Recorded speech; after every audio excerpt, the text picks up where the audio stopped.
स्वागत आहे। सीना कोळेगाव धरणातून साकत, आनाळा, कंडारी, मुंगाव कॅनॉलला पाणी सोडू नका, शेतकऱ्यांची तहसीलदार यांच्याकडे मागणी। आम्ही सीना कोळेगाव धरण प्रकल्पग्रस्त शेतकरी आहोत। सीना कोळेगाव प्रकल्पासाठी आमच्या बागायती जमिनी संपादित झालेल्या आहेत। सदर कॅनॉलचे काम हे सन 1998 मध्ये झालेले असल्याने कॅनॉलमध्ये मोठ्या प्रमाणात गाळ साचला आहे व ठिकठिकाणी फुटलेला असल्याने पूर्ण क्षमतेने चालत नाही। सदरचे पाणी शेतापर्यंत पोहोचत नाही। सीना कोळेगाव धरणाचे पाणी साकत मध्यम प्रकल्प व आनाळा साठवण तलावामध्ये सोडण्याची कोणतीही कायदेशीर तरतूद नसल्याने याची शासनाने पडताळणी करून पाणी सोडावे। लाभ क्षेत्रातील शेतकऱ्यांनी सहकारी खासगी बँकांकडून मोठ्या प्रमाणात कर्ज घेऊन पिकांची लागवड केलेली आहे। धरणातील पाण्याचा बेकायदेशीर उपसा चालू राहिला तर आम्हाला कुटुंबासहित आत्महत्या करण्याशिवाय पर्याय नाही व होणाऱ्या नुकसानीस शासन जबाबदार राहील असा इशारा देण्यात आला आहे। तहसीलमध्ये सीना कोळेगाव धरणाच्या कार्यक्षेत्रातील सर्व शेतकरी बंधूंनी एकत्र येऊन सीना कोळेगाव धरणातून पाण्याचा जो गरज नसताना कॅनलला सोडले जाते की ज्या शेतकऱ्यांची खाली उन्हाळ्याच्या दिवसात पिकंसुद्धा नाहीत, परंतु विनाकारण ते पाणी सोडलं जाते आणि ते पाणी वाया जाते। आपण जर पाहिलं तर आज सीना कोळेगाव 3 वर्षाच्या नंतर आज भरलेलं आहे आणि विनाकारण जर पाणी असं सोडलं तर आहे धरणातलं पाणी कमी होणार आहे आणि आजूबाजूच्या शेतकऱ्यांना जे त्यांनी पिकं वगैरे केलीत आहेत त्यांना अतोनात नुकसान होणार आहे। त्याच्यामुळं जोपर्यंत सीना कोळेगाव धरण हे पूर्ण प्रतीनं भरलं जात नाही किंवा पाण्याची विल्हेवाट जी कॅनलद्वारे लावायची आहे ते कॅनल दुरुस्ती होत नाही किंवा पाणी असं नॅचरल पद्धतीने वाहत नाही तोपर्यंत ते पाणी सोडू नये असं आम्ही सगळ्या शेतकऱ्यांनी म्हणून माननीय तहसीलदार साहेबांना आता निवेदन दिलेलं आहे। यानंतर आम्ही कार्यकारी अभियंता सीना कोळेगावला पण निवेदन देणार आहे। शासनाने याच्याकडं प्रत्यक्ष लक्ष घालून शेतकऱ्यावर इकडल्या होणारा जो अन्याय आहे तो अन्याय दूर करण्यात यावा अशी आम्ही सर्व प्रशासनाला विनंती करतो। या उपरोक्त जर हा प्रयोग थांबला नाही तर शेतकऱ्यांची पूर्णतः बैठक घेऊन त्याच्यानंतर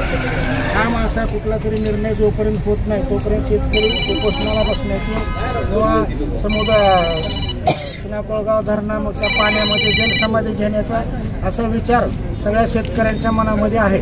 त्यामुळं शासनाला सीना कोळेगाव कार्यकारी अभियंत्यांना माननीय तहसीलदार साहेबांना या निवेदनाद्वारे आमची अशी विनंती आहे की हे पाणी आत्ता तरी सध्या सोडू नये व ज्या शेतकऱ्यांनी पिकं केलेले त्यांचं नुकसान करू नये आणि विनाकारण खाली मागणी नसताना पिकं नसताना हे पाणी कॅनॉलद्वारे सोडून वाया घालवू नये। अजून उन्हाळा कडक येणारे दुष्काळाचे दिवस सावट यायला लागलेला आहे त्यामुळे पाण्याचा अपव्यय होऊ नये म्हणून हे त्वरित थांबवावं व शेतकऱ्यांना न्याय द्यावा अशी आम्ही सर्वांनी विनंती करत आहोत। पाणी परवाना घेतलेला आहे त्याची तशी मागणी केलेली आहे आणि जर त्यांचं पीक नाही तर मग पाणी परवाना कशासाठी मागितलं त्यांनी? त्यांचं म्हणणं तर आमच्याकडं पिकं आहेत। ठीक आहे, पाणी परवाना जरी घेतला असेल तरी आम्ही सगळ्यांनी पण पाणी परवाने घेतलेले आहे। आमचे कॅनल पाणी परवाना घेतला म्हणजे पाणी सोडावं असा काही नियम नाही। त्याच्यासाठी आधी कॅनलची दुरुस्ती करावी, अपव्यय पाण्याचा होतोय तो थांबवावा, पाणी किती प्रतीत तिकडं पाहिजे, त्या किती शेतकऱ्यांचं तिकडं पीक आहे, कुठपर्यंत पीक आहे याचा आढावा घ्यावा आणि त्या प्रमाणात पाणी सोडावं। उगं पाणी सोडायचंय म्हणून त्याचा अपव्यय करून आहे ते पाणी संपवून पुन्हा आबाळाकडे बसण्याची पाळी आणू नये असं आमच्या त्या शेतकऱ्याबद्दल पण आमचं काही दुमत नाही।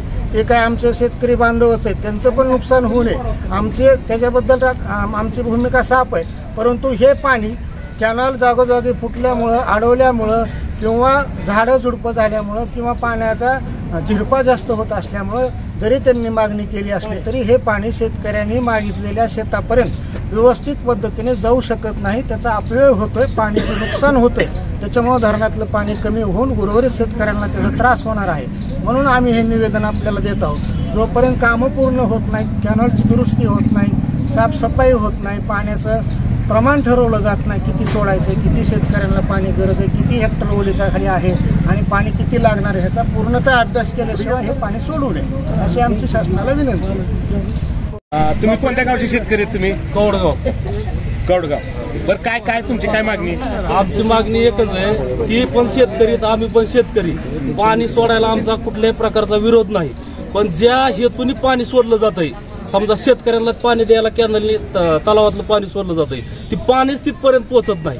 पाणी पाठीमागच पाईपलाईन लिकेज आहे, ती दुरुस्त करणं अगोदर गरजेचं आहे. कॅनलमध्ये मोठमोठाली झाडं येतं, खड्डे येतं, ती पाणी शेतकऱ्यापर्यंत पोहोचतच नाही. आणि अलीकडे शेतकऱ्याच्या जमिनीमध्ये 4 एकर ऊस आज चिबारलाय.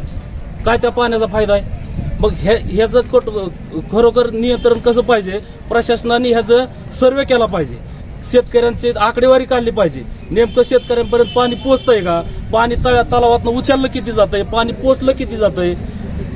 मध्येच नाले आहेत, ओढे आहेत, पाझर तलाव आहेत, त्या तलावांनी पाणी जातंय, शेतकऱ्यांपर्यंत पाणी जात नाही. आमचं एकच म्हणणं आहे, हे पाणी जर सोडायचं असेल तर ह्याचं तंतोतंत नियोजन झालं पाहिजे अगोदर आणि नंतरच पाणी सोडलं पाहिजे. एकतर आमच्या हजारो हेक्टर जमिनी तलावात गेल्यात, त्याचा मावेजा मिळालेला नाही आणि मध्येच हे पाणी सोडतायत. पाणी सोडायला आमचा विरोध नाही, फक्त पाण्याचं तंतोतंत काटेकोर नियोजन झालं पाहिजे आणि नियोजन झाल्यानंतरच हे पाणी सोडावं. आज काय मागणी केली तहसीलदारकडे? आज आम्ही तहसीलदारकडे ही मागणी केली सर्व सीना कोळेगाव परिसरातील शेतकऱ्यांनी की हे जे पाणी आहे हे पाणी सर्व साकत कॅनल असेल, कांडरी कॅनल असेल, आनाळा साठवण तलाव असेल, ह्या तलावामध्ये पाणी सोडताना हे सर्व तुम्ही सर्वे करा अगोदर कॅनलचा. कॅनलची कामच पूर्ण नाहीत, पाणीच पुढे जात नाही आणि उगाच काहीतरी खोडसाळून येऊन प्रशासनाला निवेदन द्यायची, पाणी सोडा, हे करा, ते करा. गेल्या वर्षी पण असंच झालं आणि आता पण 15 दिवस झालं पाणी सोडलंय. अक्षरशः माझ्या अंदाजाने 4 ते 5 फूट पाण्याची हाईट कमी झाली आणि हे सर्व पाणी कुठल्या शेतकऱ्याला? रब्बी हंगाम पूर्ण गेला, उन्हाळा हंगाम चालू झालाय आणि ह्यांना कुठलीही कायद्यात तरतूद नाही. जर असेल तर ते आम्हाला दाखवावी. मागणी केली पाणी सोडू नये अशी आमची सगळ्याची ठाम मागणी. कुठपर्यंत? जोपर्यंत कॅनलची कामं पूर्ण होत नाहीत आणि त्यांना जे असेल कायदेशीर त्या पद्धतीने त्यांना सोडू द्या, कायदेशीर प्रक्रिया ही केल्यानंतर. पण कॅनलची पूर्ण कामं व्यवस्थित झाल्याशिवाय पाणी सोडू नये, कारण पाणी हे जीवन आहे. पाण्याचा असल्या उन्हाळ्याच्या दिवसात जर अपव्यय होत असेल आणि हे प्रशासन जर डोळे झाकून बघत असेल तर ह्याच्यापेक्षा दुर्दैव कुठलं नाही. प्रतिनिधी रावसाहेब गायकवाड, कायदा न्यूज, परंडा.